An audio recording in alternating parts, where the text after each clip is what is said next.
Hello and welcome back to the Cricket Draft YouTube channel. My name is Dan Jadzevics. I'm joined by our analyst and expert, Dan Weston, to review Game Week 7 and have a look ahead to Game Week 8. We're going to talk about things you might have missed. We're going to talk about great performances from Game Week 7. Talk about some players that might have done some good things and maybe less so good things. But if you're new here, subscribe to the channel, drop us a like on the video and drop us a comment. Let us know how your team is getting on in the 2025 County Championship. But Dan, how are you? And it pains me to say it, but how was Game Week 7? Hey Dan, good, thanks mate. Almost 1900 points in the top 1000 for the game week, but it was a question of what might have been really, I think, because I think after a couple of days I was in the top 200 for the game week, and I checked and I was 6 points behind you in our mini league, so I'd hauled back about almost 700 points. The last couple of days weren't quite as good, a lot of games finishing in 3 days. But yeah, pretty solid week. Did leave out a transfer out Tom Laws, who ended up making the dream team, but I brought in Shane Snater and he did okay. And it was a question of leaving out Laws or Jordan Clark. Both made the dream team, so most 334 points in the week. I'm quite happy to have kept Jordan Clark in my team anyway. You've done all right. He only got you 8 points the week before, didn't he? And you were a bit upset by that with the fact that you played Game Week 6 with, 8 players, I think you'd said in the end? So essentially 8 players anyway. Pretty with much. Kai Smith. You had Michael Booth didn't get picked and Clark only put 8 points up. Hey, look, I had a great advantage going into Game Week 7 and it's pretty much completely evaporated between the two of us. We'll just have a look at the numbers really quickly. There's a difference of, less than 100 points now. And I think that was up to about 600, wasn't it? 600, I think, the week before. Yeah, I've got to get my thinking cap on. What's fair to say is you might have worked out by now, Dan, and those that are listening, mine wasn't quite as good. It was the worst game week I've had for absolutely ages. I finished 4,435th overall in the week with just under 1,300 points. It was tough. I got Dawsoned, Dan. I got Liam Dawson. He went up to Warwickshire. He went up to Edgbaston. You saw all of that spin being bowled the week before. All of those runs being scored between Warwickshire and Surrey. And I thought, this is the time.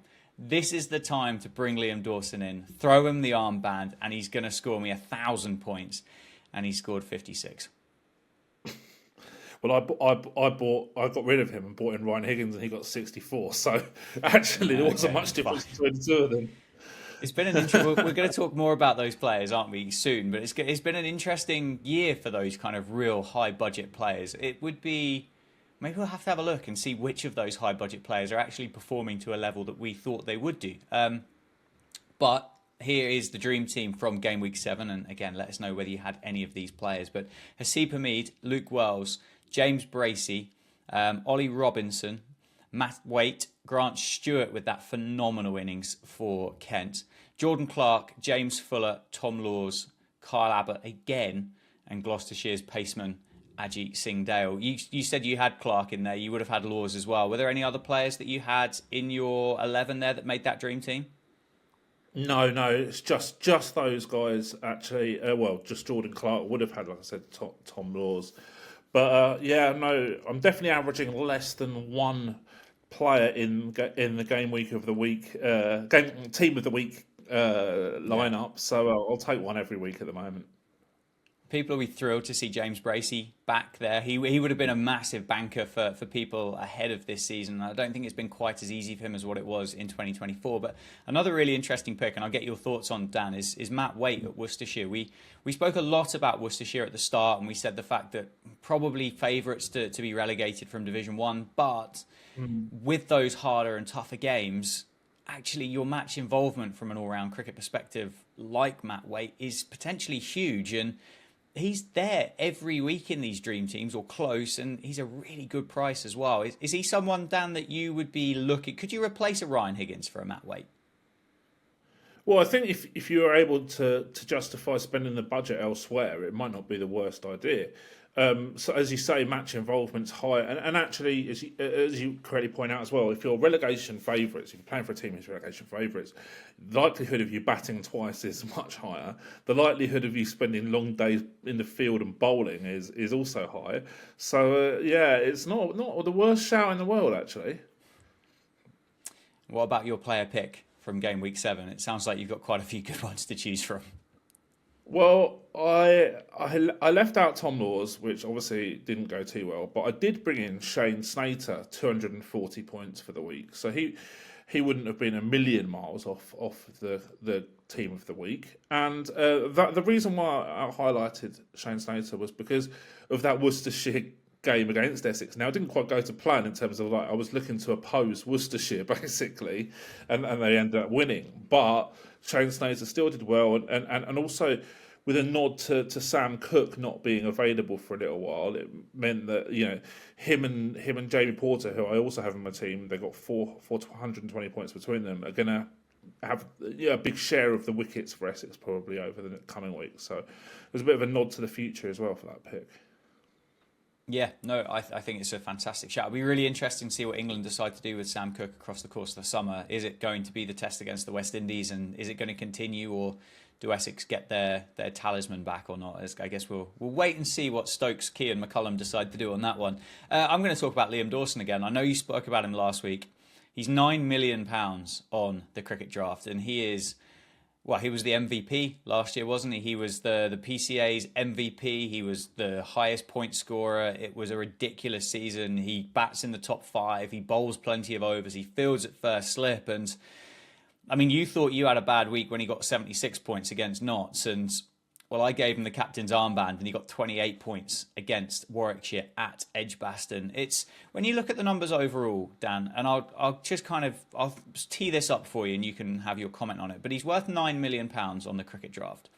Total points accrued this year is 691, which works out to be 115 points per game, which isn't terrible. 115 points per game isn't bad at all. He's selected by 42.5% of the players, but points per million come in at 76 points per million here for Liam Dawson. Do you drop him at your peril, or is it just not working for Liam Dawson this year? Is he too expensive at 9 million? Look, I think the price is reasonable compared to based on what he did last year and in previous years as well. I don't think there's any justification in saying that it should have been priced lower. I think this is just probably a blip for him at the moment in terms of the point scoring and wicket taking and run scoring that he's done so far this year. A couple of the cricket draft goats from previous years haven't perhaps performed as well as people would have hoped for this year. But if he's owned by over 40% of players, maybe it's worth that differential drop and to bring in someone else to restructure your team. Now, I did drop him. I brought in Ryan Higgins, but it didn't go much better for me. So perhaps the likes of Ian Holland, for example, or Matt Waite at a lower price point enable you to strengthen other areas and with a little bit less risk, maybe. Yeah, potentially. Well, Liam Dawson, he welcomes Sussex, doesn't he, to Hampshire this weekend in game week 8. Does turn. And you can score runs at the Utility Bowl now. Apologies. So hopefully those of you that own Liam Dawson, you're in line for a good week. Here's some of the players that have been most signed and most released. One of which I'm delighted to say will be joining us on this episode a little bit later on. It's going to be Ian Holland. He is one of the most signed players in looking ahead to game week 8 with Kyle Abbott, Ed Barnard, Ben Kellaway, and Adam Lyth. Which of those players gets you excited? Dan, I know Ben Kellaway is an absolute bargain, isn't he, on the game and has been in some incredible form. Well, I've already got Ed Barnard in my team already, and he's been a great performer for me over the season so far. And I've had Ian Holland in and out as well, but based on Leicester's involvement. So both of those I thoroughly endorse as high match involvement picks. Looking forward to speaking with Ian Holland later about his match involvement in particular. So yeah, and you can see why a lot of people are looking to bring in Ben Kellaway as well after some excellent outings with the bat and the potential to bowl and go on some highlight videos as well with that ambidextrous spin. So you can definitely understand that. Yeah, going out this week, Liam Dawson. He's on his way out. A lot of people are jumping ship. Keaton Jennings, Dan Worrell, and Michael Booth as well. I know Booth is one of the players that you've had in your team since day one. At that point there, does he stay on your bench as a budget enabler, or do you look elsewhere? Well, I think I'll move him out when I have a transfer that I can use, but I don't mind you having him on the bench as a budget enabler. The problem is that because actually I think he still qualifies as an overseas player because of a residency thing. So now they've got Tom Latham and Bo Webster. He's not going to get picked, and I think there might be a slight injury as well. So I can't see Michael Booth featuring too much in the short term at least. So yeah, understandable that people are trying to move him on, and understandable probably why the likes of Keaton Jennings with Lancashire struggles are people moving on as well. And we've spoken about Dawson. Yes, make sure you are following the cricket draft across all of the socials to stay up to date with those injury pieces of news, availability news, new signings for each of the counties, predicted 11s as well, and the launch of the T20 Blast version of the cricket draft game, which will be coming to you very soon. The Blast is just around the corner. Dan and I, we've already built our teams, and they'll be coming to you in episodes very soon on the YouTube channel, so stay subscribed to the channel and make sure you don't miss those things you might have missed from Game Week 7, which might impact your signings and your decision making ahead of Game Week 8. But Somerset were in a bit of strife really with their top order batters. They ended up opening the batting down at Taunton with Lewis Gregory and Josh Davey, both of which had good contributions with the bat. Davey in the first innings, Gregory had a phenomenal innings in the second. Is there something there that you might be able to find looking ahead to Game Week 8? I know Sean Dixon picked up a bit of an injury, didn't he? I don't know what is going on with Andrew Mead, but maybe Gregory's back up top again. Maybe Davey is as well. You never know. Archie Vaughan, one of the bargain picks that we spoke about at the start of the year, he's found some batting form at number 7 with 80 against Sussex, but that match involvement not quite as high as what you'd like. He only bowled those 5 overs in the game. Bit of night watchman news. We like talking about Nighthawks and night watchmans, but James Minto for Durham did open the batting. Dan, I think you can caveat this by saying that probably is just a night watchman, but bowled a hell of a lot of overs as well. Yeah, no big talent as well for the future. I think probably ousting Alex Lees and Ben McKinney might be a tough task as a regular opener, but certainly a real positive for Durham and James Minto in that game. Yeah, and I saw Emilio Gay drop down to number 4 as well, so they're blessed with opening batters up at Durham. Bo Webster, well, we've spoken a lot about him over the last couple of weeks. He's bowled seam up, he's bowled off spin, he's batted 7, and he ended up at number 5 this week for Warwickshire. So maybe Warwickshire just finding the best role for Bo Webster in this batting lineup. So potentially a good option there. Matt Waite, we've spoken about already, 6 for 19 off just 11 overs, including 7 maidens against Essex in that second innings. And finally, spoken about them both already, but 2 of the cricket draft GOATs, I think am I cool enough to use that word? I don't know. But Liam Dawson and Ryan Higgins, both picking up ducks in Game Week 7. So a nice little minus 20 for you there. Worse if you've given them the armband, because that's minus 40. And generally both struggling, only returned 2 wickets. So, I don't know. Let's not repeat it, Dan, but maybe there is an opportunity just to free some budget up there for you and have a look elsewhere. If you were to do that, give us a name, Dan. Who are you looking at instead of Dawson and Higgins? Well, I bought out Dawson last week to bring in Higgins. This week, I might go and get rid of Higgins and bring in Bo Webster, and then that might give me another little bit of money to spend elsewhere. But we'll see. I haven't made any decisions for Game Week 8 yet. No, those high involvement all-rounders proving challenging at the moment to find the right combination of those. Overseas news. Right, here we go. Here's some things, again, that you might have missed and stuff that you don't want to miss out on when you're putting that team together. Brett Hampton has gone back to New Zealand with an injury, so he's no longer available. It's going to be the last game week for Rajitha at Essex. Obviously, we go into the blast after game week 8. Hayden Kerr could be in contention for Glamorgan, and Marnus is available for the second of his 2-game stint with the Welsh side ahead of the World Test Championship final. Kashif Ali, the Pakistani international, plays his last game for Kent. Dane Patterson is about to play his last game for Middlesex. Mohamed Abbas goes after this game and then will return in September for Nottinghamshire. And it's the final game for Jordan Buckingham at Yorkshire. So not a surprise. There's a few of these overseas players that are going to be making their way back home ahead of the blast and a change of format. But if you've got multiple of those, you might have to start thinking about some of those penalty transfers, Dan. Yeah, absolutely. Fortunately for me, I don't have any of those issues. So it looks to me it's just going to be some minor tweaking for game week 8 as opposed to wholesale changes. Bit of tweaking. Hey, that's what we need. I might have to take a sledgehammer to mine, but you never know. There are only 2 free transfers for game week 8, so back to normal. You get 2 free to play around with, one of which might be Liam Dawson. And then you can make 3 penalty transfers as well, which will cost you 75 points. But if you've stayed tuned through the course of this series so far, you'll realise how achievable 75 points per week is and how many players are averaging that as well. So don't be afraid to use those penalty transfers if you are struggling, if you need to use one to get 11 players out, if you really want to make a change and one of the players hasn't really performed how you'd like them to, don't be scared to use them. But Dan, without further ado, let's bring in our guest for this week, and it is Leicestershire's all-rounder, cricket draft stalwart in 2025. It's Ian Holland. Well, welcome to the Cricket Draft Show, Ian Holland. Thank you for joining us. Leicestershire's all-rounder. How are you? How have you been? How's your day? Thanks for having me on. All going well, thanks. So yeah, today was a day off. We got the extra day off after Lords, which was nice. Went in 3 days, and today's been pretty boring. I did my wash-in.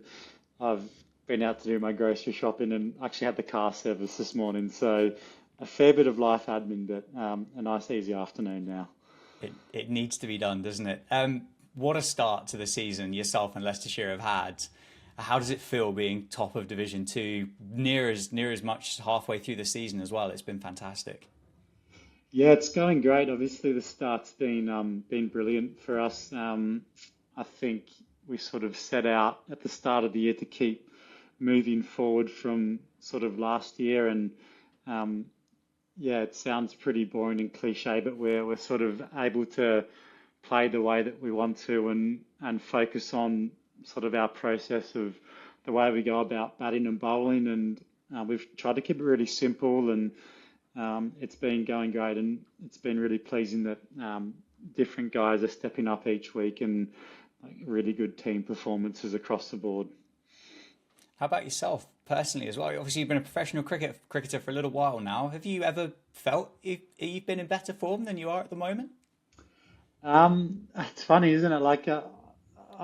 It's a good question. I think the opportunities probably matched sort of, I guess, the way I like to prepare and go into games, and then things have just kind of clicked. And I think looking at my numbers, yeah, it's probably, I've not been going better than this, certainly with the ball, and just very thankful for the opportunity to be taking the new ball, and saying that it's only I'm only as good as my teammates, because it's the sustained pressure at both ends that brings the rewards, and I think we've done that really well as a bowling unit to hold pressure on the opposition, and that's been the most pleasing thing, is the consistency with the way we've gone about it, and it's been nice to personally be on the reward of some of those sort of good team performances. Yeah, absolutely right. Now, our resident analyst and expert, Dan Weston, who can't be with us at the moment, he focuses so much on match involvement with regards to fantasy points. As you can imagine, the more involved you are in a game, the more likelihood you are to pick up these points during the cricket draft season. So Ian Holland, you tick all the right boxes there. Are you aware that you're quickly becoming a bit of a cult figure amongst the cricket draft players in the UK at the minute? No, I've not been across it. Righty actually mentioned something on the bus to me. I think it might have been yesterday or on the way up the Lords about the cricket draft, and that was kind of the first I'd heard of it. So I'm really keen to understand what it is because I do like fantasy NFL, but I haven't really dived into any other sports yet. This could be a new pastime for you, Ian. The blast is just around the corner, and there's a new game mode coming with it. So we'll keep that in mind, though, because that's another question I want to ask you. Only one catch though so far this season. Can you not get yourself in at first slip whilst opening the batting and the bowling at the same time? I'm happy to be grazing in the outfield at the moment, but yeah, who knows? So the cricket draft, you can build your team. You need a squad of 15 players, essentially. You get £100 million to build this squad up. You're valued at 6.9 million. Big question is, as a fantasy team owner that you are, not necessarily in cricket, but in other sports, would you have picked yourself at the start of the season? And if you hadn't, how many weeks into the season would you have given it before you'd have gone, you know what, that Ian Holland lad looks good value to have in my team? Good question. I probably would have just to back myself in, but it would have depended on the price. What was my price at the start of the year? 6.9 million. Oh, so it doesn't change at all. No, not at the minute. Oh, okay. Yeah, I think relatively speaking, if it's on the lower side, I would have backed myself in for a bit of value. Do I get any of that money? We'll have to speak to John afterwards. I'm not 100% sure how that works. But obviously, opening the batting and the bowling, you were doing that at the end of last season, carried it through to the start of this season as well. It's something that you tend to see more of in age group cricket. So you're a bit of an outlier, really, in the professional game. Is that something that you had visions of? Was it a case of you stuck your hand up and said, yeah, that's fine, I'll do it? How did that come about? How did that role happen? Yeah, it's probably more, it certainly wasn't something that I wanted to, like, growing up, trying to crack into professional cricket, thinking that was going to be a role that was going to be for me. It was more or less just chasing the opportunities that were there in front of me to try and play games of cricket. So I guess at Hampshire, I came into Hampshire set up as a sort of bowling all-rounder, batting at 7 and 8 in my first year, and sort of a first change bowler. And then I sort of had an injury at the end of the 2017 and then into the 18 season. And then when I came back into the team, I had opened the batting in second team cricket a lot in 2019, and there was an opportunity in the first team for an opening batsman. So that's when I'd sort of asked the question and sort of put my name forward to the coaches just to try and get back in the team. And that was my way back in after sort of having a bit of time out injured. And then I ended up opening the batting for a couple of years at Hampshire as a, sort of that fifth bowling option and an opening bat. So that was where the role sort of changed for me. And as a batsman in red ball cricket, I think my game is reasonably suited to the up top because I'll sort of back my front foot defence and it's so much a mental game up top. So that was the challenge that I really enjoyed. And then I guess having that 2 or 3 year period where I opened at Hampshire, I guess it kind of goes on the resume as a cricketer. And when I moved to Leicester, they knew that I could do that. And that was when it just matched up again at the end of last year that it was going to be best for the balance of the team that I was going to open the batting. And then the bowling side just kind of fell into place, I guess, with trying a few different options and then doing well once I got that opportunity with the new ball. So it's funny how it sort of weaves. And then I've sort of moved back to 6 now, which is a nice balance considering sort of the amount of overs I'm bowling now. So I guess it just comes back to where is the best opportunity to be involved in the game. And I believe as an all-rounder, you shouldn't limit yourself to one position with the ball or the bat. I think if you're thinking the right way as an all-rounder, you can be really adaptable and and play a lot of different roles. And for me, it keeps it challenging and fresh and enjoyable.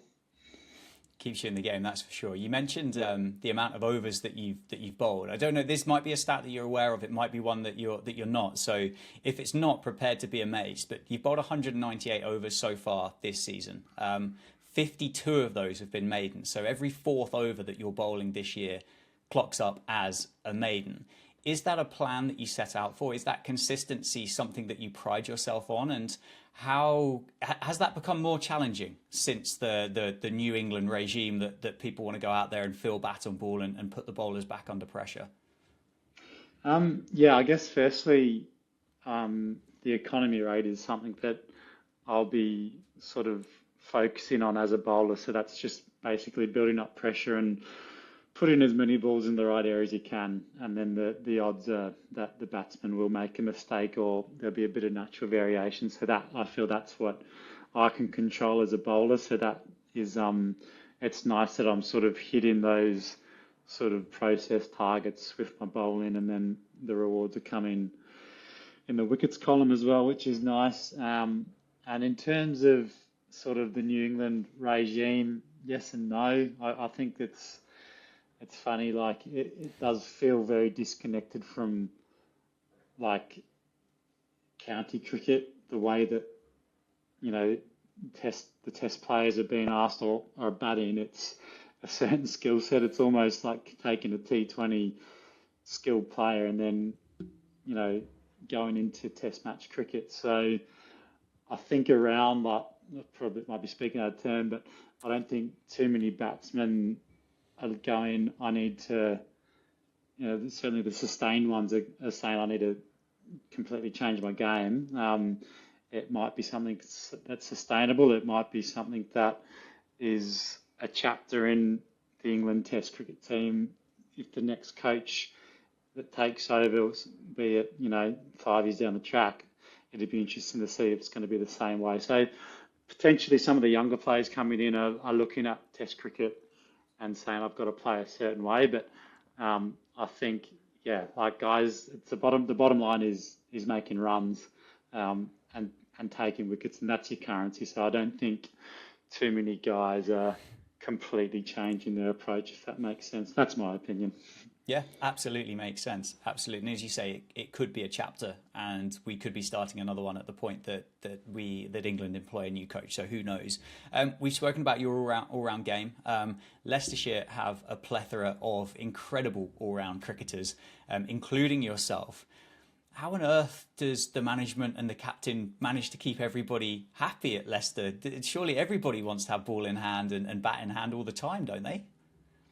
Yeah, I think you know, it's a credit to the leadership. I think Pete juggles the bowling changes really well, but I also think like the characters in the change rooms are great. There's no clashing of egos or anything like that. Like everyone is certainly trying to win games of cricket for the team. I love the way that we field and the energy that everyone's bringing in the field, chasing down balls. Like big Josh Hull was, you know, diving around Lords after his spell of 4 or 5 overs.